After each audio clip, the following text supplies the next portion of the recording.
Generations are really about cultural change. By studying generations, we can get an idea of how growing up now as a child or a teen is different from it was for, say, the Gen Xers growing up in the 80s or the Boomers growing up in the 1960s.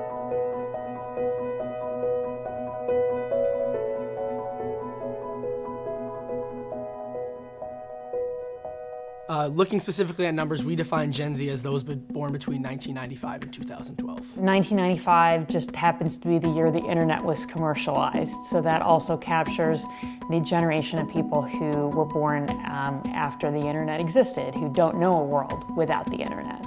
Compared to previous generations, they spend a lot more time communicating with their friends electronically, and they also spend less time hanging out with their friends in person. My generation, we're truly digital natives. We've really only known a world where our phones are smart. You know, we turn to technology for a lot of things, whether it be entertainment, research, education. It's truly just part of who we are. I'm not entirely convinced that iGen's skill with social media is going to be a complete positive. It's also linked to depression and anxiety and unhappiness, especially for people who are spending too much time on social media, who are comparing themselves to others too much. You know, people always talk about taking digital detoxes and stepping away for a little bit, and I don't know if it's necessarily cutting out the phone for a month at a time, but understanding that it's okay to put down your phone for a couple hours, don't have it at the dinner table, try not to be on your phone right before bed. There's just time and a place for everything, and I think understanding that is really important. I think something that parents can do to help with this anxiety that phones and information overload is really helping them sort of analyze and prioritize the information is what we find is something that's definitely needed with this generation. At the moment, what many people think of when they think of iGen is a teen or a young adult, looking at his or her phone. But I think they'll become known for other things as time goes on. One of our traits that is very upfront with my generation is that we're very, very realistic. At a young age, we were thrown into a world that you could say wasn't the prettiest. We grew up amongst the 2009 recession after 9/11, and our parents didn't tell us we could necessarily be whatever we wanted. They told us that it's a hard world out there, you're gonna have to work your butt off, and if you're not willing to, there's plenty of others that will. Gen Z entering the workforce, it's gonna be a lot of change. For Gen Z, if I can log on and log in, I'm at work. So I think the physical office is really gonna be challenged.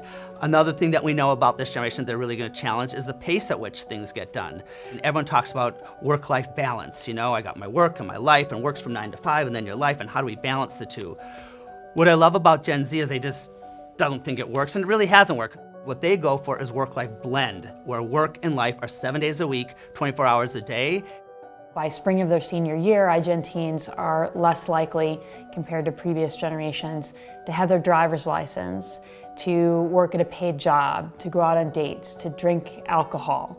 And we've already seen this with millennials in young adulthood, taking longer to settle into careers, to marry, to have children, and so on. So the whole developmental trajectory is slowed down.